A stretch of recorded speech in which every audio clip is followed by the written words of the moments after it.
Salut mes nakamas, c'est le dog, j'espère que vous allez bien. Moi, je vous avoue, ça va pas du tout. Non, mais pas, je sais pas si ça se voit à ma tête. Je suis là avec mon gilet, je suis complètement frigorifié. J'ai une angine depuis 2 jours. J'ai rendez-vous au médecin ce soir. C'est toujours au moment où on prépare une convention et qu'on va partir qu'il y a un truc qui te tombe sur le coin de la bouche. Oui, je sais, 36-15 ta vie, on en a peut-être rien à foutre, mais j'avais besoin de vous expliquer en amont ce qui se passe. Pourquoi ? Parce que normalement, je ne devais pas faire la critique-analyse de ce chapitre. Je suis malade, ça va pas du tout. Je me suis dit non, je peux pas. Mais si, pourtant il faut. Il faut pourquoi ? Parce que c'est le chapitre 1060. C'est un chapitre absolument dingue. Il y aura peut-être un avant et un après. On se dira oui, c'est dans ce chapitre-là qu'on avait eu cette information qui a totalement révolutionné l'histoire de One Piece. Parce qu'il y a ça aussi, c'est ça aussi le gros problème de One Piece. Ça fait 25 ans qu'on lit One Piece. Enfin que One Piece existe. Et au bout de 25 ans, il nous faut encore un chapitre comme ça, masterclass, avec un truc on ne sait pas d'où ça vient, on ne sait pas ce que c'est quoi cette puissance, c'est quoi ce truc, ça vient totalement remettre, ça vient rebalancer la puissance, enfin, est-ce que c'est lié à un fruit du démon ? Est-ce que ce pouvoir est lié à un fruit du démon ? C'est absolument dingue. Donc, il faut qu'on en parle, quel que soit ton état, quel que soit ton temps, il faut qu'on en parle. Alors, ça sera une vidéo, mais vraiment tranquillou, hein. On se pose comme ça, vraiment tranquille. Je reprends un petit coup de café pour histoire de me réchauffer un petit peu. Installez-vous bien et on va essayer d'analyser ensemble ce chapitre 1060. On va déjà commencer par Zoro. Zoro, très bon. Ceux qui sont fans de Zoro, parce que Zoro il est hyper badass, Zoro il a de la puissance, Zoro il fait plein de trucs avec des katanas, c'est pas pour ça qu'il faut aimer Zoro. C'est parce que Zoro est le Rayleigh. C'est un mec qui est hyper puissant, mais en plus qui a un esprit analytique qui est quand même très bon. Il est c'est ça qui est génial avec lui, c'est qu'il est autant mature qu'il est pas mature. C'est-à-dire que des fois il va faire des trucs complètement débiles, mais d'un autre côté il va avoir cette maturité, cette capacité analytique qui est peut-être parfois supérieure à ce qu'a Robin et le nouvel apport qu'il y a Jinbei. On avait déjà eu ça au niveau de Punk Hazard, rappelez-vous, quand à un moment il dit à Luffy non mais il faut arrêter de faire le con, maintenant on est dans le nouveau monde, c'est plus la fête à Pépé, hein, ou à Mémé, tu choisis ce que tu veux, on fait les choses bien parce qu'on a quand même un rôle à tenir. Toi tu veux être le seigneur des pirates, moi j'ai mon rêve de devenir le meilleur épéiste, il y en a plein qui sont dans ton équipage qui ont aussi des rêves, donc maintenant on est dans le nouveau monde, on fait plus les cons, il nous est déjà arrivé un truc absolument dingue au niveau de Shabondi, il faut pas que cette chose nous revienne dans la tête. Il y a aussi ce qui s'est passé au niveau de Zou. Au niveau de Zou, quand il y a Senji qui est parti, il a bien dit ok, Senji il est parti pour nous protéger, mais il a pas à faire ça. On est une famille, on est un équipage, on est une famille, donc s'il avait un problème, il venait nous en parler et ensemble, on faisait la résolution de ce problème. Et il voulait que à un moment, Senji ne revienne pas dans l'équipage, ou alors fallait vraiment qu'il y ait une bonne raison. Ça reprend un petit peu aussi ce qui s'était passé au niveau de Water 7 entre Usopp et Luffy. C'est-à-dire qu'une fois que le combat a été fait, il a bien prévenu de là il est parti, il ne revient plus. S'il revient, moi je me casse, parce qu'il faut que tu aies ton rôle de capitaine. Et quand on a eu la semaine dernière justement le petit flashback avec Marco, où ils ont demandé, Shanks il demande à Marco s'il veut faire partie de l'équipage, et là Marco il dit non c'est bon ça va, c'est parce que Marco avait ce même rôle qu'est Rayleigh ou qu'à Zoro ici, c'est cette sorte de babysitting du capitaine complètement fou, complètement ingérable, et ça fait plaisir de voir un personnage hyper badass qui n'est pas seulement réduit que je suis le mec badass, y a un méchant, je vais latter le méchant, point. Et c'est ça qui est fort dans One Piece, et c'est ça qui est vraiment excellent. Là, il est en train de dire que, ok, t'as l'information que Vivi, qu'on aime bien, qui s'est passé des trucs avec, elle a des problèmes au niveau d'Alabasta, mais on va pas aller à Alabasta. Pareil, aller à Marijoa, il semblerait que ce soit là-bas qu'il y a problème, et ben on va pas aller à Marijoa. Pourquoi ? Parce qu'à Marijoa, tout simplement, on sait pas ce qu'il y a. On va pas y aller avec le couteau entre les mains, le katana, ce que tu veux, et on va pas improviser. Regarde déjà ce qui s'est... Alors ça, il l'a pas dit, mais je pense qu'il l'a dans la tête. Regarde ce qui s'est passé à Wano Kuni. À Wano Kuni, on avait des alliés, on connaissait tout ce qui se passait sur place, on avait à peu près une idée générale de comment ça allait se passer la chose, et ça a été un véritable bordel. On s'en est sorti, mais vraiment in extremis. Donc on va pas aller à Marijoa, même rappelez-vous, Enies Lobby, ça a été un petit peu la misère. On va pas y aller comme ça, on analyse, et la petite phrase de « on n'a pas d'alliés », ça reprend justement ce que je vous ai dit pendant la réaction live, pour ceux qui l'ont vu, c'est-à-dire qu'à la fin de Dressrosa, quand il y a la flotte de Luffy, on sait que cette flotte va faire quelque chose d'absolument dingue, et ben c'est avec cette flotte où on va aller à Marijoa, parce que faut bien rappeler que dedans, il y a, comment il s'appelle ? Il y a Sai. Et il y a aussi le Tontata Léo, qui eux y ont été parce que ils ont fait partie chacun de la garde de rois qui ont été là-bas. Et après bien sûr il y a Shiroshi, etc. Donc je pense qu'au niveau de Marijoa, c'est le truc final. En plus avec ce qui s'est passé en chapitre, je pense que c'est vraiment le méchant final qui va être justement Im-sama. On ne peut pas improviser.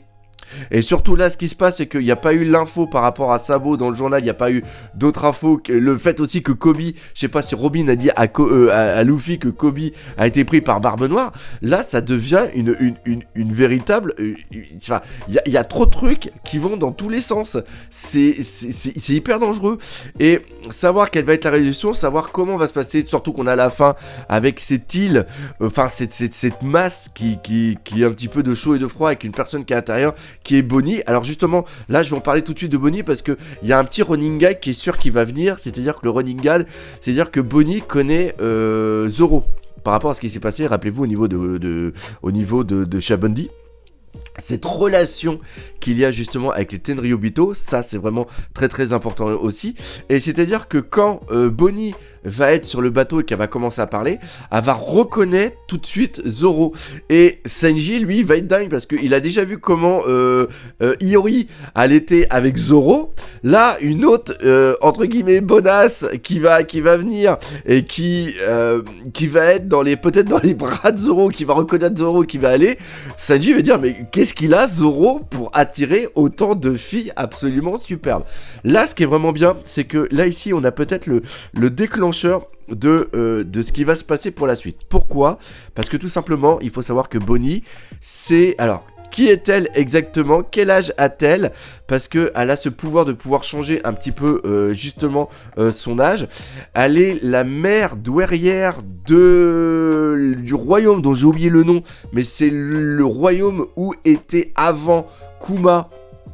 Qu'il était justement Kuma était le roi avant de devenir ce pirate et après ce corsaire à la solde du gouvernement, et après est devenu grâce à Vegapunk ou à cause de Vegapunk ce robot, et après devenu l'esclave des Tenryubito. Je sais pas si vous avez tout suivi.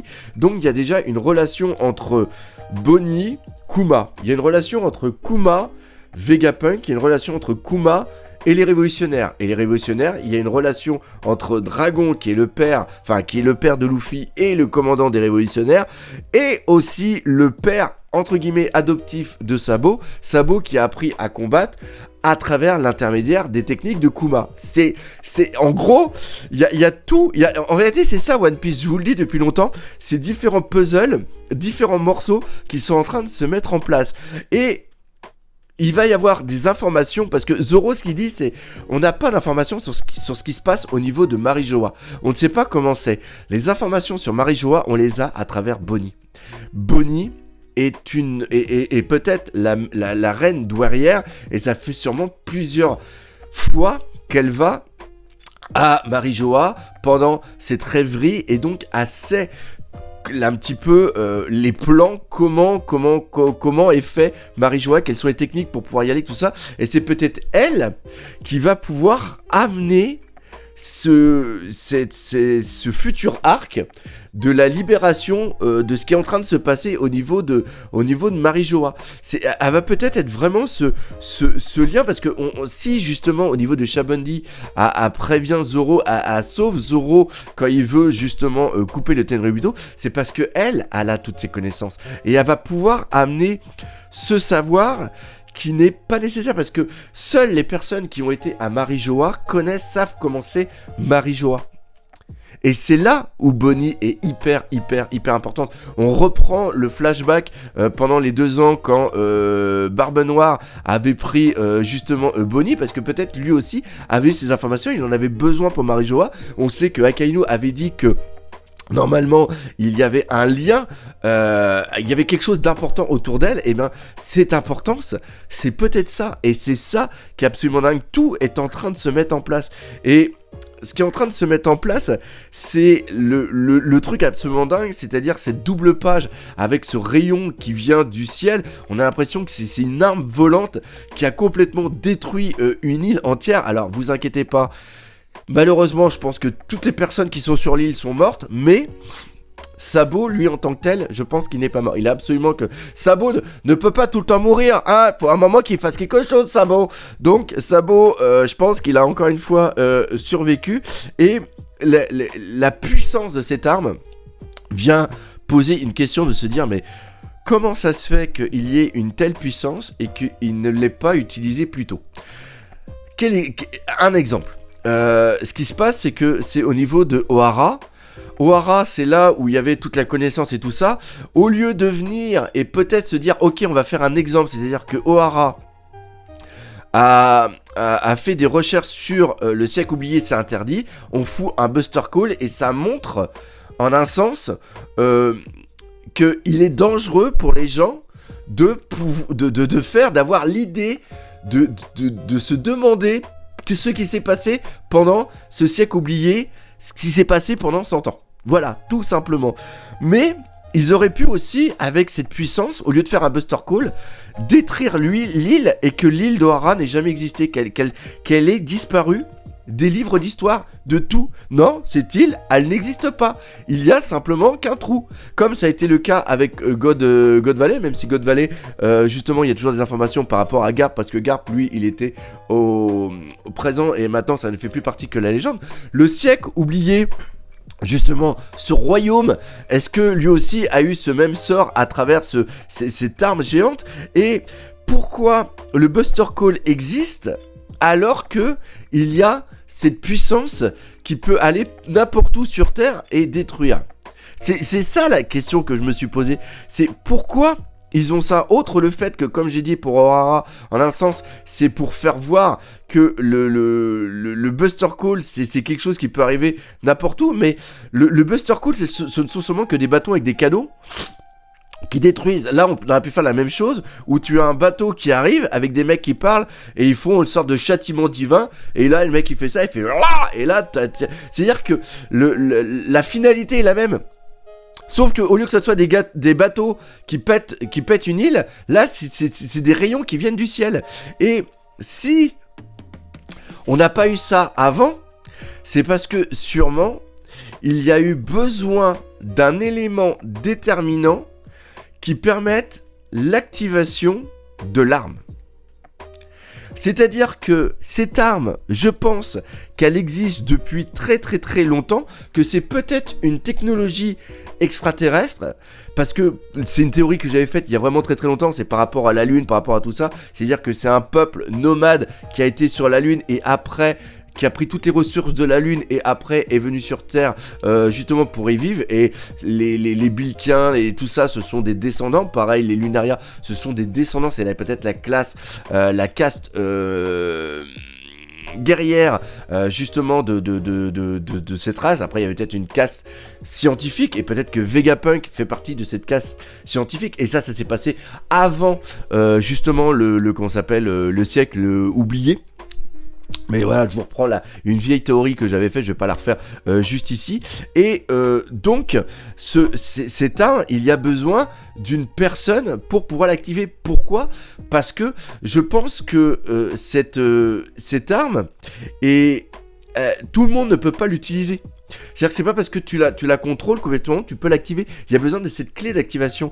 Et la clé d'activation, c'est qui ? Eh bien, c'est tout simplement Vivi.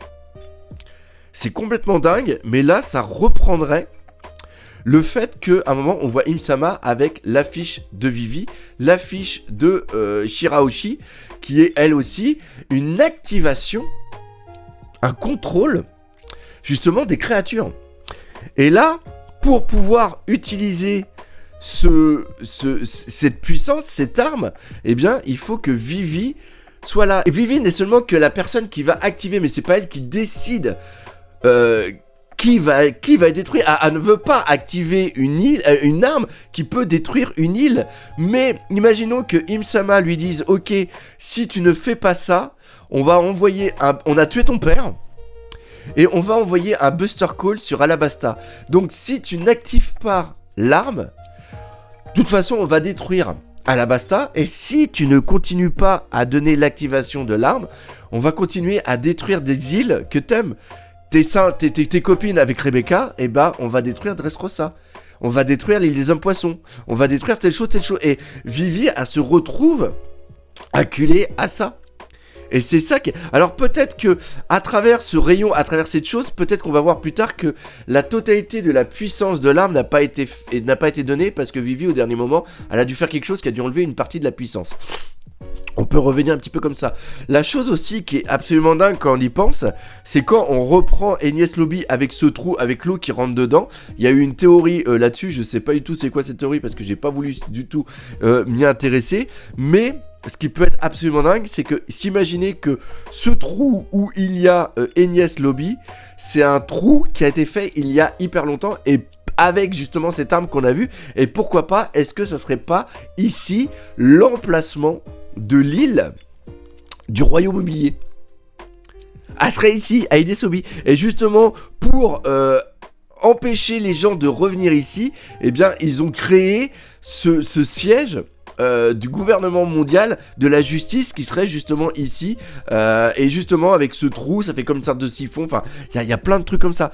Enfin, encore une fois, ce qui se passe, c'est que ce chapitre est absolument dingue parce qu'il nous donne énormément de plus de questions que de réponses, et c'est aussi un plaisir de pouvoir se triturer l'esprit et essayer de savoir où Eiichiro Oda va. On va arrêter ici cette vidéo parce que je parle du nez, j'ai un mal de crâne mais absolument dingue, j'ai du mal un petit peu à foutre toutes mes idées en place. J'espère quand même que vous aurez aimé cette vidéo.